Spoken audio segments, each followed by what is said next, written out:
Iran's opening match at the FIFA World Cup 2026 was expected to draw attention because of the circumstances surrounding the team's participation. The country is currently emerging from more than 100 days of conflict involving the United States, one of the tournament's host nations. On the pitch, Iran's 2-2 draw against New Zealand was one of the most notable results of Day 5 of the World Cup. But the story that dominated headlines was not football. It was the flags in the stands. Hello and welcome to ThePrint. I'm Samah Qundeel. Let's see what the controversy is about. Inside Los Angeles SoFi Stadium, large numbers of spectators were seen displaying Iran's pre-revolutionary lion and sun flag, despite FIFA's decision to prohibit it at the World Cup venues. The scenes have reignited a long-running debate about identity, political representation, and the role of sport in moments of national and international tension. So why is this flag controversial? Why has FIFA banned it? And why are so many Iranian supporters determined to display it despite the restrictions?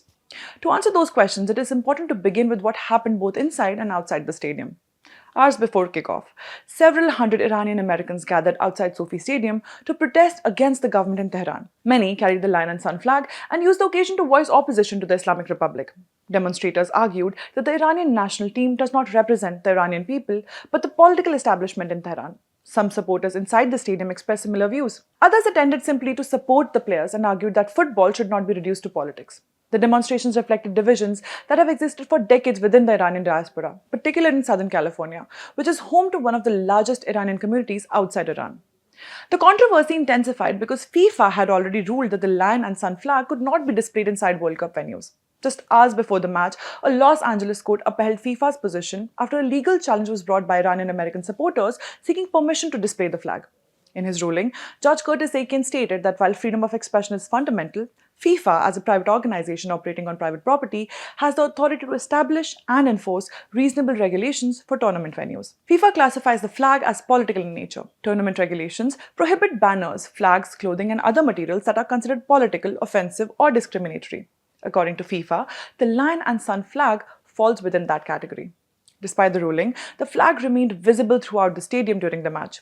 Supporters displayed it on flags, clothing, and banners across multiple sections of the crowd. Reports suggest that while some spectators were asked to conceal symbols associated with the flag before entering the venue, enforcement inside the stadium proved difficult.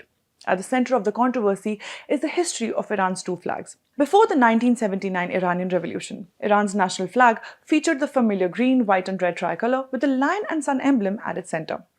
The symbol had existed in various forms for centuries and became closely associated with Iran's monarchy, including Pahlavi dynasty that ruled the country before the revolution. Following the overthrow of the monarchy and the establishment of the Islamic Republic, the flag was redesigned.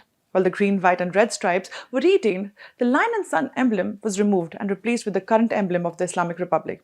The phrase Allahu Akbar, meaning God is great, was also incorporated into the design. Since then, the two flags have come to represent more than different periods in Iran's history. For supporters of the Islamic Republic, the current national flag represents the modern Iranian state established after the revolution. For many critics of the regime, particularly within the diaspora, the lion and sun flag has evolved into a symbol of opposition and resistance. Academics who study Iranian politics note that displaying either flag often carries political meaning. The current flag is frequently associated with the Islamic Republic itself, while the pre-revolutionary flag is often viewed as a rejection of the existing political system. That symbolism became especially prominent during the women life freedom movement that emerged after the death of Mahsa Amini in 2022.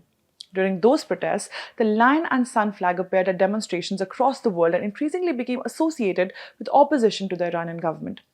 For many Iranians living abroad, displaying the flag today is not simply an expression of national identity, but also a political statement. FIFA has consistently sought to prevent stadiums from becoming venues for overt political expression and argues that allowing symbols linked to contemporary political disputes could create security and operational challenges during major international tournaments. Yet the scenes at SoFi Stadium demonstrated the difficulty of separating sport from politics, particularly when it is about national identity. The divisions were visible not only through the flags, but also during the playing of Iran's national anthem. Some spectators applauded, while others booed or turned their backs to the field. Those reactions reflected competing views of what the national team represents and who has the authority to speak on behalf of Iran. Ultimately, Iran's opening World Cup match became about far more than the result on the pitch. In this case, a dispute over a flag became a reflection of a much deeper conversation about history, legitimacy, representation, and the future of Iran. Thank you for watching. Keep following ThePrint for more such updates.